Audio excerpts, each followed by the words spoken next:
রাসূল সাল্লাল্লাহু আলাইহি ওয়াসাল্লামের যুগে এক ব্যক্তি জিহাদে যাওয়ার জন্য সমস্ত মুসলমান, যত মুসলমান রাসূল সাল্লাল্লাহু আলাইহি ওয়াসাল্লামের দরবারের মধ্যে ছিল, সকলে জিহাদে যাওয়ার জন্য রাসূল সাল্লাল্লাহু আলাইহি ওয়াসাল্লামের কাছে নাম লিখেছিলেন।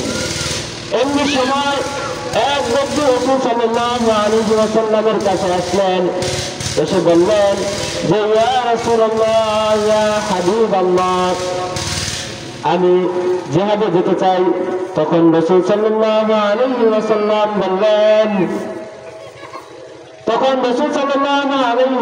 বললেন যে মানে ওই ব্যক্তি যে তার যে জিহাদে যাওয়ার যে ইচ্ছা আকাঙ্ক্ষা আছে, এই ইচ্ছা আকাঙ্ক্ষাকে বোঝানোর জন্য তিনি রাসূল সাল্লাল্লাহু আলাইহি ওয়াসাল্লামকে বলতেছেন যে আমি জিহাদে যাওয়ার জন্য আমি আমার মা বাবাকে অসন্তুষ্ট রেখে, অর্থাৎ যখন আমি জিহাদে যাওয়ার কথা বলে তাদের কাছ থেকে আসি, তারা তখন কাঁদতেছিলেন, এই অবস্থায় তাদেরকে রেখে আমি জিহাদে যাওয়ার জন্য চলে এসেছি।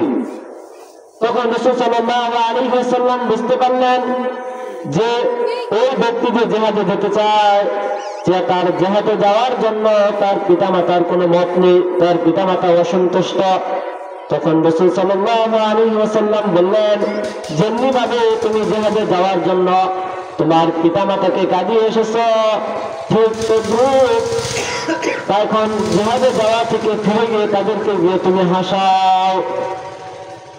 তার জিহাদে যাওয়ার ইচ্ছা যা আছে তা বর্জন করে যে তার পিতামাতাকে খুশি করার জন্য রাসূল সাল্লাল্লাহু আলাইহি ওয়াসাল্লাম ওই ব্যক্তিকে বললেন যে এত এত গুরুত্ব আল্লাহ পাক রব্বুল আলামিন রাখছেন শুধুমাত্র পিতামাতার খেদমতের মধ্যে, পিতামাতার মধ্যে। রাসূল সাল্লাল্লাহু আলাইহি ওয়াসাল্লামের যুগে ওয়াইস করুন নামে একজন ব্যক্তি ছিল, যে তিনি তার মায়ের খেদমতের জন্য তিনি রাসূল সাল্লাল্লাহু আলাইহি ওয়াসাল্লামের সাথে সাক্ষাৎ করতে পারতেছিল না, দেখা করতে পারতেছিল না। যে তিনি যদি রাসূল সাল্লাল্লাহু আলাইহি ওয়াসাল্লামকে একবার দেখতেন তাহলে তিনি সাহাবীর মর্যাদা পেয়ে যেতেন। যে এই যে সাহাবীর মর্যাদার জন্য তিনি রাসূল সাল্লাল্লাহু আলাইহি ওয়াসাল্লামকে দেখতে চাইতেছেন, কিন্তু তা তিনি দেখতে পারতেছেন না, দেখার জন্য যাইতে পারতেছেন না, কারণ তার মাতা অসুস্থ। রাসূল সাল্লাল্লাহু আলাইহি ওয়াসাল্লামকে দেখার চাইতে তার মা যে অসুস্থ, তার সেবা করার জন্য তিনি দেখতে চাইতেছেন না, এটাকে তিনি গুরুত্ব বেশি দিয়েছেন। তিনি একটি চিঠির মাধ্যমে রাসূল সাল্লাল্লাহু আলাইহি ওয়াসাল্লামকে লিখে পাঠিয়েছেন যে ইয়া রাসূলুল্লাহ, ইয়া হাবিবাল্লাহ, আমার অনেক ইচ্ছা যে আমি আপনাকে এক নজর দেখবো, কারণ আপনাকে দেখতে পেলে আমি সাহাবীর মর্যাদা পেয়ে যাব। তখন রাসূল সাল্লাল্লাহু আলাইহি ওয়াসাল্লামের কাছে এই চিঠি পৌঁছালো। ইতিমধ্যে ওই ব্যক্তি তার মনের মধ্যে যত ইচ্ছা আকাঙ্ক্ষা বসে রেখেছে তা তিনি বর্জন করলেন। শুধুমাত্র রাসূল সাল্লাল্লাহু আলাইহি ওয়াসাল্লামকে দেখার যে ইচ্ছা আছে, সাহাবী হওয়ার যে সুযোগ আছে, তা বাদ দিয়ে তিনি তার পিতামাতার খেদমত করতে লাগলেন। যে কারণ যে পিতামাতার সন্তুষ্টির মধ্যে আল্লাহ পাক রব্বুল আলামিন সন্তুষ্টি রাখছেন। এজন্য যে হযরতে আল্লাহ পাক রাসূল সাল্লাল্লাহু আলাইহি ওয়াসাল্লাম বেলাল রাদিয়াল্লাহু আনহুকে ডাকলেন যে ইয়া বেলাল, হে বেলাল, যে ইয়ামান থেকে একজন লোক আসবে যে আমার সাথে দেখা করার জন্য, যদি আমি না থাকি তখন ওই লোক যখন আসবে তার নাম ওয়াইস করলে তুমি তার থেকে দোয়া চাইবে। হযরতে বেলাল রাদিয়াল্লাহু আনহুকে বলা হয়েছে ওই ওয়াইস করলের কাছে দোয়া চাওয়ার জন্য। এরপর থেকে মদিনার মধ্যে যত জামাত আসতো, তাবলীগ এরকম ভাবে যতই আসতো, তখন রাসূল সাল্লাল্লাহু আলাইহি ওয়াসাল্লামের কথা হযরত বেলাল রাদিয়াল্লাহু আনহু যাইতেন, তাদের সাথে দেখা সাক্ষাৎ করতেন এবং তাদের কাছে জিজ্ঞেস করতেন যে ওয়াইস করলি নামে কোনো ব্যক্তি আছে কিনা। এমনি ভাবে একদিন খুঁজতে খুঁজতে ওয়াইস করলি নামে ব্যক্তিকে পেয়ে গেলেন। তার চেহারার যে গঠন আকৃতি রাসূল সাল্লাল্লাহু আলাইহি ওয়াসাল্লাম বলেছিলেন, ঠিক সেরকমই দেখতে, তাকে দেখেই চিনে ফেললেন যে ইনি ওয়াইস করনি রাহমাতুল্লাহি আলাইহি। তখন হযরত বেলাল রাদিয়াল্লাহু আনহু ওয়াইস করনিকে বললেন যে আপনি আমার জন্য দোয়া করেন। এই কথা শুনে হযরত ওয়াইস করনি অবাক হয়ে গেলেন যে আপনি এত বড় একজন খলিফা হয়ে আমার কাছে দোয়া চাইতেছেন, আমার কি মর্যাদা? তখন হযরত বেলাল রাদিয়াল্লাহু আনহুকে বললেন, রাসূল সাল্লাল্লাহু আলাইহি ওয়াসাল্লাম বলে গেছেন আপনার কাছে দোয়া চাওয়ার জন্য। তখন ওয়াইস করেনি কারণ জীবনে তখন রাসূল সাল্লাল্লাহু আলাইহি ওয়াসাল্লামের কথা বলেন যে তুমি সাহাবী যে সুযোগ আছে, সাহাবী হওয়ার এই সুযোগ দেবার দিকে তার খেদমত করছে, তাই তার এত মর্যাদা কে আল্লাহ পাক রব্বুল আলামিন বাড়িয়ে দিয়েছেন, আর রাসূল সাল্লাল্লাহু আলাইহি ওয়াসাল্লাম তার থেকে দোয়া নিতে বলেছেন।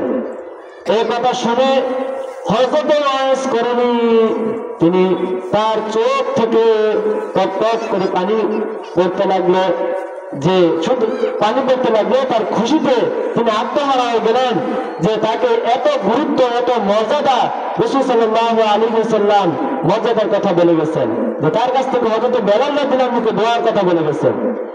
যে এমনিভাবে মদিনার মধ্যে একজন ব্যক্তি ছিল যার নাম ছিল আলকামা। যে আলকামার মৃত্যুর সময় তার মুখ থেকে কোনোভাবে কালেমার যে শব্দ আছে, কালেমার শব্দগুলো তার মুখ থেকে কোনোভাবেই বের হচ্ছে না। অনেকে চেষ্টা করতেছে, তার স্ত্রী বিবি আছে উনিও চেষ্টা করতেছে, কিন্তু কোনোভাবেই তার মুখ থেকে কালেমার শব্দগুলি উচ্চারণ হচ্ছে না, তার জবান বন্ধ হয়ে আছে। তার বিবি রাসূল সাল্লাল্লাহু আলাইহি ওয়াসাল্লামের কাছে গেলেন, গিয়ে বললেন, ইয়া রাসূলুল্লাহ ইয়া হাবিবাল্লাহ, আমার স্বামী আলকামার এই অবস্থা, তার মুখ থেকে কোনোভাবে কালেমার শব্দ বের হচ্ছে না, তিনি কালেমা করতে পারতেছেন না। তখন রাসূল সাল্লাল্লাহু আলাইহি ওয়াসাল্লাম আবু বকর রাদিয়াল্লাহু আনহুকে বললেন যে তুমি যাও গিয়ে দেখো তার মুখ থেকে কেন কালেমা বের হচ্ছে না। তিনি গিয়ে দেখলেন যে আসলে তার মুখ থেকে, তার জবান থেকে কালেমার যে শব্দ আছে এই শব্দগুলি বের হচ্ছে না। তিনি এসে রাসূল সাল্লাল্লাহু আলাইহি ওয়াসাল্লামকে বললেন তার মুখ থেকে কালেমা বের হচ্ছে না। তখন রাসূল সাল্লাল্লাহু আলাইহি ওয়াসাল্লাম বললেন তার পিতা মাতা আছেন কি? প্রতি উত্তরে বললেন যে না, তার পিতা নেই, মাতা আছে। রাসূল সাল্লাল্লাহু আলাইহি ওয়াসাল্লাম বললেন তার যদি সম্ভব হয় তাহলে তার মাতাকে আমার কাছে আসতে বলো, আর যদি সম্ভব না হয় আমি তার কাছে যাব। রাসূল সাল্লাল্লাহু আলাইহি ওয়াসাল্লাম এই বলার পরে তার মাতা ছিল বৃদ্ধ, অসুস্থ। তিনি ওই অবস্থাতে রাসূল সাল্লাল্লাহু আলাইহি ওয়াসাল্লামের সাথে দেখা করতে আসলেন। তখন রাসূল সাল্লাল্লাহু আলাইহি ওয়াসাল্লাম ওই ওয়াইস করণীর যে মা আছে তার মাকে জিজ্ঞাসা করলেন যে আপনার ছেলে ওয়াইস করণী আসলে কেমন? প্রতি উত্তরে তার মা বলল যে আমার ছেলে ওয়াইস করণী অনেক ভালো মানুষ, 5 ওয়াক্ত নামাজ আদায় করে, তাহাজ্জুদ গুজারি, যাকাত দেয়, যত ধরনের আমল আছে কোন আমলের কমতি তার মধ্যে নেই। এই কথা শুনে রাসূল সাল্লাল্লাহু আলাইহি ওয়াসাল্লাম বলেন যে আপনার ছেলে আপনার সাথে কেমন? তখন